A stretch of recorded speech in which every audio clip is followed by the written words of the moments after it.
어제 본 말씀처럼 가룟 유다가 그 배신의 그 마음을 드러냈습니다.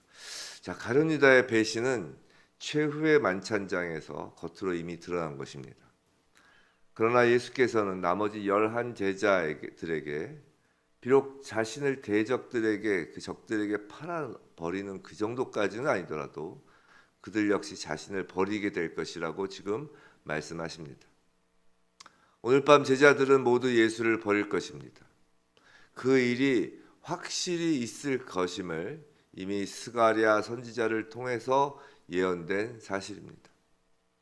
제자들의 실패는 그들이 깨닫는지 여부와 상관없이 의심의 여지 없이 일어날 일입니다. 성도 여러분, 예수께서 십자가를 지시기 전 그 일주일 과정, 즉 고난주간은 2000년 전 과거의 역사를 보여주는 것이다 라고 말씀드린 적이 있습니다. 인류 마지막 심판날의 모습을 미리 보여주는 것이기도 합니다. 마지막 때가 가까울수록 예수를 버리는 제자들의 모습이 나타날 것입니다. 흩어짐이 있을 것입니다. 성도의 흩어짐이 있을 것입니다.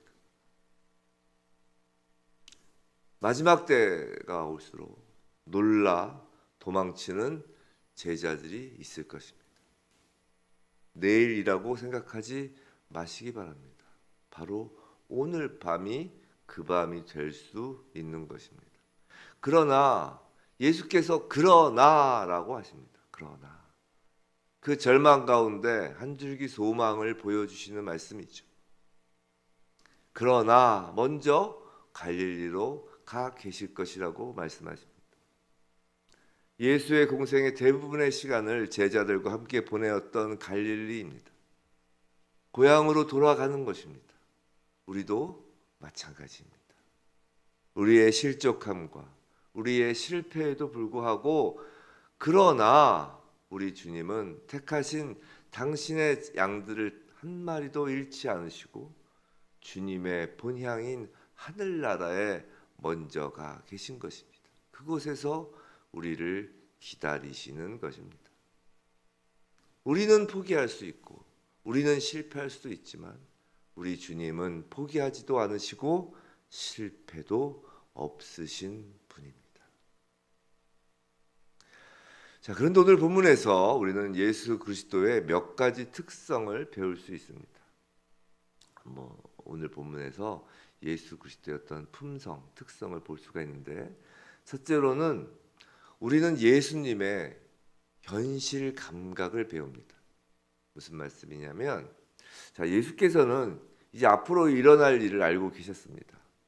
아까 말씀드린 그 스가랴 선지자, 그 스가랴서 13장 7절에서 예언한 대로 제자들이 도망할 것을 예수님은 정확히 알고 계신 것입니다. 그런데 예수님은 앞으로 닥칠 그 현실에 대해서 그저 눈을 감고 모든 것이 괜찮을 거야, 다 괜찮을 거야, 설마 그런 일이 있겠어? 어떤 그런 식의 안이한 낙관주의자가 아니시라는 것입니다. 오히려 곧 일어날 일을 정확히 알면서도 앞으로 전진하는 현실주의자이십니다. 이런 모습은 사도 바울에게서도 발견할 수 있는데, 사도 바울이 마지막으로 예루살렘에 가기 전에 이미 성령을 통해 그곳에서 붙잡힐 것이라는 사실을 바울은 알고 있었습니다. 또 주위 제자들도 그것을 알고 있었죠. 그래서 만류하였습니다. 바울은 그럼에도 불구하고 예루살렘으로 전진합니다. 예수를 따르는 그리스도인이라면 설마 라는 이름으로 전진하는 인생이 아니라 그럼에도 불구하고 라는 이름으로 전진하는 인생인 것입니다. 둘째, 우리는 예수님의 확신을 배웁니다.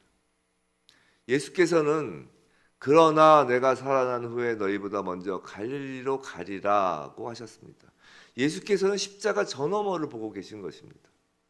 예수님은 고통을 이야기하는 동시에 영광에 대한 확신도 갖고 계신 것입니다.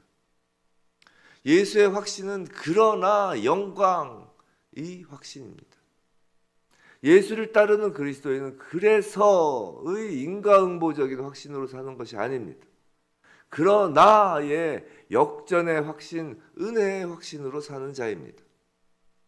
우리가 실패하고 넘어졌을 때 그래서가 아니라 그러나 하늘의 영광을 입을 것이라는 확신으로 사는 것입니다. 현실의 고통을 아버지 앞에서 울부짖지만 그러나 그와 동시에 예수님과 함께 왕같은 제사장의 영광을 확신하고 누리는 것이 그리스도인의 인생입니다.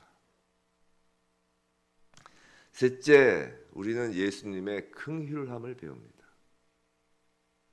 예수님은 당신이 가장 힘든 시기에 제자들이 자신들의 생명을 위해 도망갈 것을 알고 계셨습니다. 그러나 예수께서는 그들을 꾸짖지도 않으시며 비난하거나 공격하시지 않았습니다. 제자들을 상한 갈대라고 하면서 물리치시지도 않았습니다. 오히려 이와는 반대로 그 시간이 지난 후에 다시 만나시겠다고 약속하셨습니다.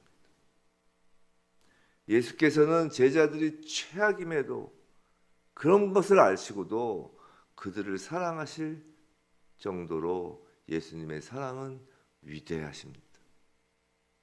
주님의 우리 인간의 연약함을 주님은 우리의 인간의 연약함을 아십니다. 주님은 우리가 실수를 범할 것과 충성되지 못할 것을 정말 잘 아시는 거예요. 그러면서도 주님은 결코 우리를 칭호하시도 멸시하시지도 않으십니다. 끝까지 우리를 사랑하시고 인간이 연약하여 죄에 빠지는 것을 긍휼히 여기십니다. 예수를 따르는 그리스도인도 마찬가지여야 합니다. 사도 바울도 로마 감옥에서 사형을 코앞에 두고 이전에 자신의 주위에 그 많던 사람들이 모두 떠나가고 아무도 남지 않았다고 하였습니다. 목자를 치면 양떼는 흩어지는 것이 인지상정입니다. 욥처럼 고난을 받는 자 곁에 끝까지 남아있는 친구가 있기는 쉽지 않습니다. 설사 그렇다고 하여도 그리스도인은 자신을 떠난 사람들을 향한 긍휼함을 간직하여야 하는 것입니다. 증오와 멸시는 그리스도인에게 어울리지 않는 단어입니다. 근데 오늘 본문에서 예수의 특성, 성품을 배우는 것 말고도 우리는 베드로를 통해서도 배울 점이 있습니다. 베드로는 예수님의 말씀에 대하여 분명 잘못된 반응을 보였어요. 베드로의 그 잘못의 원인은 무엇일까요? 그것은 바로 지나친 자신감입니다. 분명 베드로는 예수님을 사랑하였습니다. 그리고 그렇기 때문에 앞으로 어떤 힘든 상황이 온다 하여도 자기 힘으로 그것을 이겨낼 수 있다라고 생각하였습니다. 베드로는 예수께서 베드로에 대해 아시는 것보다 예수께서 아시는 것보다 베드로 자기 자신이 더 아는 것이 적었습니다. 베드로는 자신이 예수님이 인정하는 것보다 더 강하다고 생각한 거예요. 사실 많은 열정적인 그리스도인들이 베드로와 같은 잘못된 생각을 하기 쉽습니다. 성도 여러분, 우리의 열정이 우리를 안전하게 하지 않습니다. 우리 자신에 대한 지나친 자신감, 그것은 지나친 확신, 그런 것은 어찌 보면 교만일 수 있습니다. 그리스도인은 주님을 사랑하기에 주님 앞에 겸손히 엎드리는 것이고요. 우리 자신의 연약함을 인정하고 나 자신을 의존하지 않고 오직 그리스도의 도우심을 구할 뿐인 자들인 것입니다. 그 겸손한 엎드림이 주님 앞에 거하는 우리의 사랑의 모습이며 그제서야 비로소 우린 안전해질 수 있는 것입니다. 말씀을 정리하면 그리스도인은 그럼에도 불구하고 라는 열정을 갖고 그러나 라는 확신과 함께 긍휼함으로 이 땅에 주님의 특성을 드러내며 살아야 합니다. 그런데 이 모든 것은 내 안에서가 아니라 오직 주 예수 그리스도 안에서 이루어지는 일임을 우린 명심하여야 하는 것입니다. 부디 우리 모두 주 안에서 두 발로 굳게 땅을 딛고 시선은 하늘을 바라보며 긍휼한 심장을 안고 세상에 나아가 주 안에서 승리하는 인생 되길 주님의 이름으로 축원합니다.